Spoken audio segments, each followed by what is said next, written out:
Hi everyone, welcome back to my channel, GTR Math Tutorial, and Facebook, RJ Enseñado.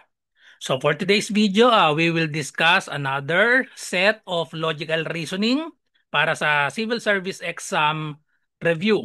Okay, so we have part 2. So we have 4 items, 5 to 8. Okay, so sana napanood nyo na yung part 1. Okay, so sagutan na natin. Start tayo na. Number 5. So statement, some flies are ants, all insect are ants. So we have conclusions. 1, all flies are ants. And 2, some ants are insects.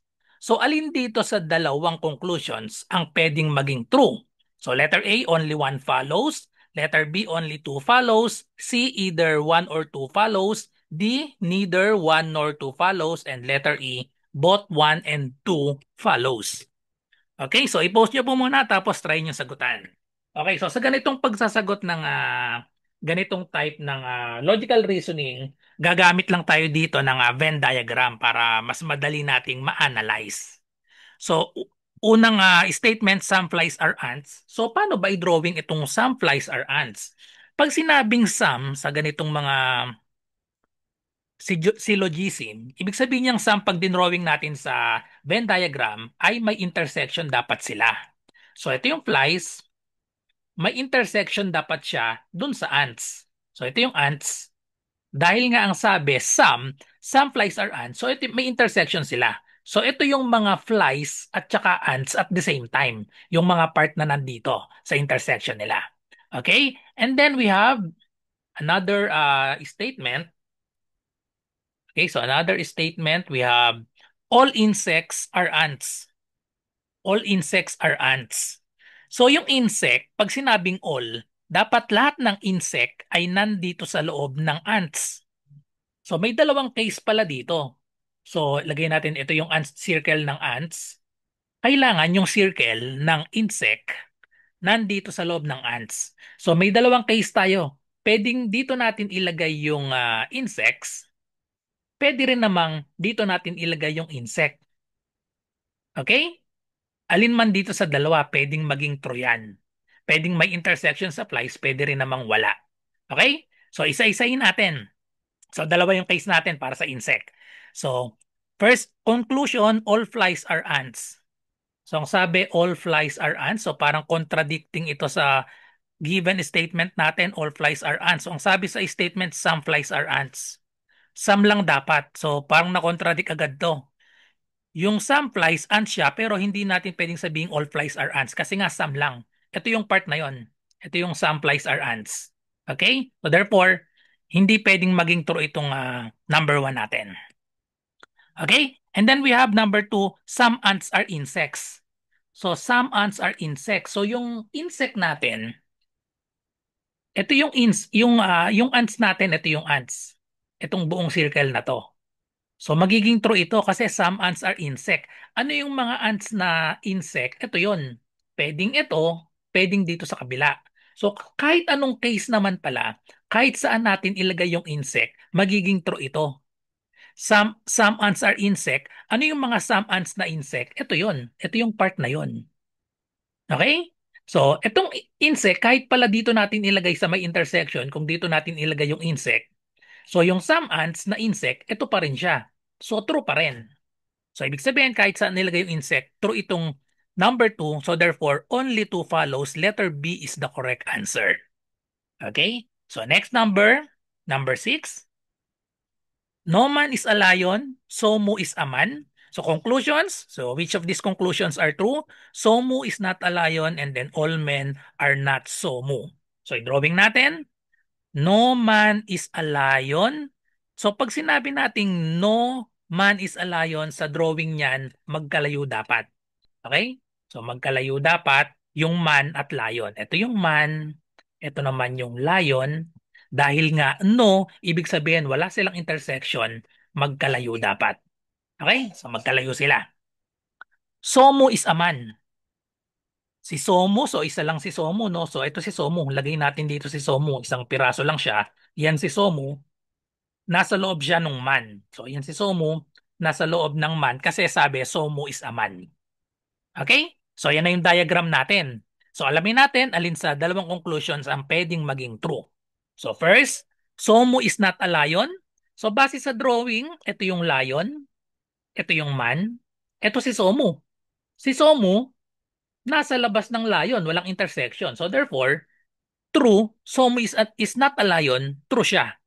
Okay? And then we have statement number two, all men are not Somu. Okay, so all men, ito yung mga men nasa loob nito, are not Somu. So ito ay magiging false. Kasi itong mga men dito, maraming men dito. Ayan, mga men lahat yan. So men lahat yan. Maraming men sa loob nitong circle. Ang Somu lang, ito lang si Somu, nag-iisa si Somu. So itong man na to, hindi siya si Somu. Kasi ito nga lang si Somu. So, ibig sabihin, false ito. Ang pwedeng maging true lang ay yung one. So therefore, the correct answer is letter A, only one follows. Next, number 7. Of the following two statements, both of which cannot be true, but both can also be false. Which are these two statements? Okay, so ito yung mga statements natin. All machines make noise. Some machines are noisy. No machine makes noise. And then some machines are not noisy. Actually, itong parang parehas lang itong 2 tsaka 4. Some machines are noisy and then sabi, some machines are not noisy. Parehas lang, no? So parehas lang yung 2 and 4. So parang so itong 1, 2 and 3 na lang ang pwede nating pagbasihan dito kasi same lang to eh, 2 and 4, nabaligtad lang. Yung isa positive are noisy, yung isa naman some machines are not. May not, so negative lang yan. So ang sabi dito, both of which cannot be true. Hindi pwedeng maging true at the same time. But both can also be false. Pwedeng maging false. So, okay, so tanggalin na natin sa choices yung 2 and 4. Oh. Mali na ito kasi 2 and 4 same lang ito eh. Some machines are noisy, some machines are not noisy. So parehas lang. Isang positive lang at isang negative. So ang pwedeng maging sagot dito, both of which cannot be true, ay yung parehas na positive dito. Itong one, sabi dito all. Universal ito eh, no? So all machines are make noise. Yung kabila naman, yung three, no machines make noise. So hindi pwedeng maging true at the same time yan kasi kabaligtaran. Isang positive tsaka isang negative. Tas universal, lapang kalahatan. So both of which cannot be true. True siya dito. Both of which cannot be true. Kasi kapag all machines make noise, true ito. Tapos false itong isa. Okay? Kasi kabaligtaran. Kapag naman no machine make noise, kapag true ito, automatic false na itong isa. Okay? So tapos, ang sabi dito, both can also be false. Pwede bang maging false at the same time itong all machines make noise and no machines make noise? Pwede. Kapag true itong some machines are noisy, kapag true itong some machines are noisy, automatic false ito kasi universal sila parehas. Yung isa all, yung isa no. So nasatisfy yung condition, both of which cannot be true. Hindi pwedeng true at the same time, but both can also be false. So pwedeng maging false sila. So the correct answer is 1 and 3. Okay? So pag tinry natin itong 1 and 2, tsaka 3 and 4, hindi masasatisfy yung parehas na condition. So ito lang 1 and 3 ang makakasatisfy sa parehas. Okay, so next. Last number, number 8. Some tables are glasses, all trees are tables.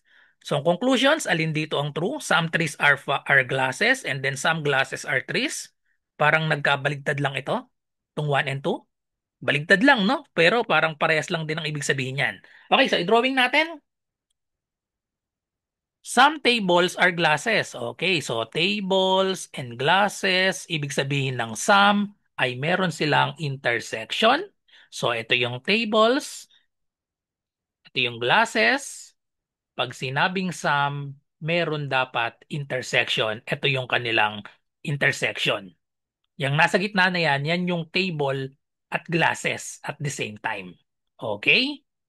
And then sabi, all trees are tables. Ibig sabihin, si trees ay ilalagay natin sa loob ni table. So may dalawang case tayo dito. So drawing natin ng dalawang beses kasi may dalawang possible na drawing dito. Ito yung lahat ng tables. Ito yung lahat ng tables. Ito yung lahat ng glasses. So, ang sabi, all trees are tables. Yung trees, pwede nating ilagay dito. Pwedeng dito ilagay si trees. Pwede rin namang dito. Basta nasa loob siya ng table. So, pwedeng dito ilagay si trees. May intersection sila ni glasses. So, dalawang senaryo ito. So, alin ang pwedeng maging true? Number one, some trees are glasses. Some trees are glasses. So may dalawang case tayo. Dito sa isa, some trees are glasses. False ito. Kasi ito yung some trees, ito yung trees. Ito si glasses, magkahiwalay sila. Ayun, magkalayo. Magkalayo sila. So false siya kapag itong isa ang ginamit natin. Pero pag dito naman sa kabila, may intersection si trees tsaka si glasses, ito yung intersection nila. Dito sa isang drawing, pwedeng maging true. So dahil hindi tayo sigurado, pwedeng false, pwedeng true, hindi natin pwedeng sabihin na only one follows. Mali na si letter A. Kasi only one follows, hindi pwedeng, hindi tayo sigurado. Pwedeng false, pwedeng true, base sa dalawang drawing natin. Na-satisfy naman parehas. All trees are tables. Nasa loob. Si trees ay nasa loob ni table. Okay? And then for number two, some glasses are trees, same lang yan.